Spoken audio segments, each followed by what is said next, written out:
Hi everyone, I'm Jenny, and in order for this presentation to make much sense, I want to give you a quick little blip of looking at what brain jogging, how the program works.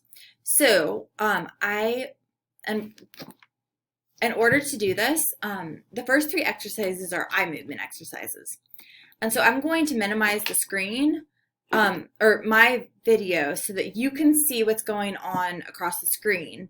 But I'd like you to also kind of keep your eyes on my eyes, and to see that what I'm doing is I'm holding my head super still. Oh, this is not going to work. So first of all, I've got to put on a whisper phone, which is just it's patent pending in the U.S., but so it's hollow through the mouthpiece to the earpiece, and it sits right on top of my ears, and it comes right down here so that I can use it for I have immediate auditory feedback from whatever I say. I hear it echoed back. In my ear. I use these in the classroom sometimes too, just for silent reading or quiet reading to themselves. It brings the noise level down because it provides, if a student is sounding out a word or says a letter that mixes up a letter, they automatically hear, oh wait, no, that wasn't the letter I said. So here we go. Let's give this a shot. So I'm going to click Start Brain Jogging. I'm going to choose a list that I have made. So let's look at some, let's see. I did one on homonyms and homophones back in October 2020. So let's get started. I'm going to hold my head very still in the center and just move my eyes. So Graphwrite, right. Sameспelling, same spelling. Diffferent sound. Differentmeaning, different meaning. Sow, pig, pig. Sow, so, sowpla, homophone, homophone. Phone, sound. Samesound, same sound, different. So you'll notice that I have been spelling all the words, and I haven't gotten through all the words necessarily. The point is to track my eyes from one sided screen to the other sided screen. Instead of moving my head, I'm just moving my eyes. And I'm saying, and so I will say as many letters as I can before it pops up to the next meaning. It's okay if I don't get through the entire word. That's actually what we want for our kids, is because we're working the eye movement, we're working the tracking and the processing, which gets lost a lot of times. It's necessary for everything we do in the classroom. It's necessary for copying off the board. It's for navigating the world. And it's something that video games undo. Like, video games mess up the way our eyes are tracking, because it's got to be there and there and there and there and not tracking from left to right. So it's more important to start each word and to move from one side of the screen to the other than it is to get through the word. But if a student can get through the word, then we have them spell the word and then say it. And then if they can get through that, we have them do say, spell, say, where you say the word, you spell it, say all the letters, and you say it again. And then you move on to the next word. We don't want to have any lag time where your eyes can just wander around and go off into outer space. So here is here's an eye movement list where it is broken up by syllables.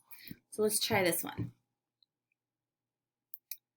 Immobile, immobile. Impale, impale, impale. Impassive, impassive, impassive. Impediment, impediment, impediment. Impending, impending, impending. Imperil, imperil, imperil. Implicate, implicate, implicate. So you see that this has been broken up into syllables, which the chunks can help kids as they're learning to read multisyllabic words. And these are short enough words that I have been able to do say, spell, say, like I was talking about. Finally, we're going to get to the fourth exercise. So there's 3 eye movements, and then what's called letter flash. And letter flash, well, you'll see. You start with 2 letters on the screen that show up. They flash. We have the student watch the screen. I usually cover up the keyboard. They say the 2 letters that they see. The letters are lowercase, you'll notice. And then the letters will flash away. And the student has to not only take the lowercase letters, name them, be able to identify what they are, but they have to be able to translate it in their head to what the uppercase letter looks like. And then using their pointer finger of their dominant hand, because that is the finger that controls handwriting, making this very multisensory.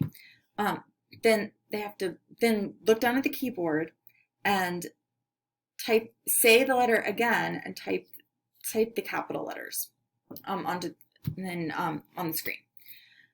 And as there's 20 levels, there's 20 levels that you can get to.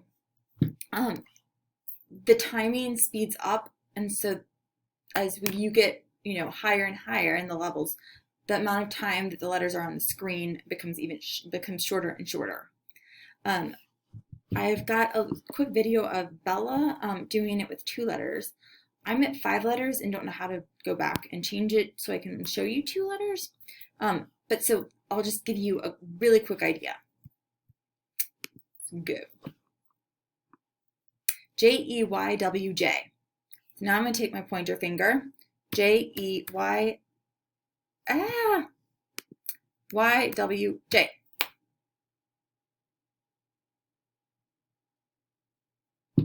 S-R-H-B-N.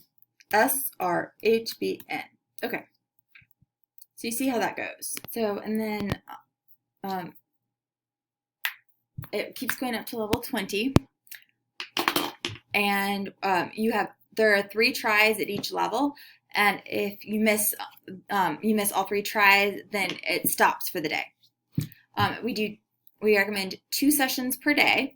And this is working the B5-MT area of the occipital lobe, which is also it's the same area of the brain that works deep brain stimulation.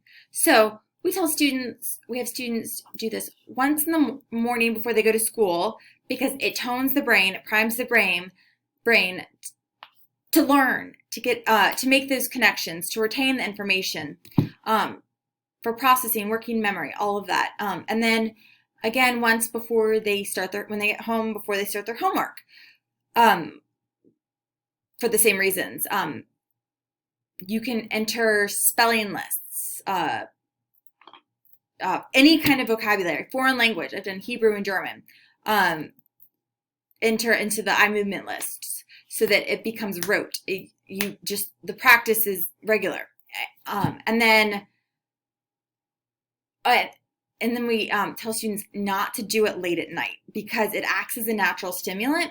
Working on this project, I've actually done brain jogging, sometimes 3 or 4 times a day, just to wake my brain back up. It works just as well as coffee, honestly. But if you do it late at night, then it gets in the way of your sleep.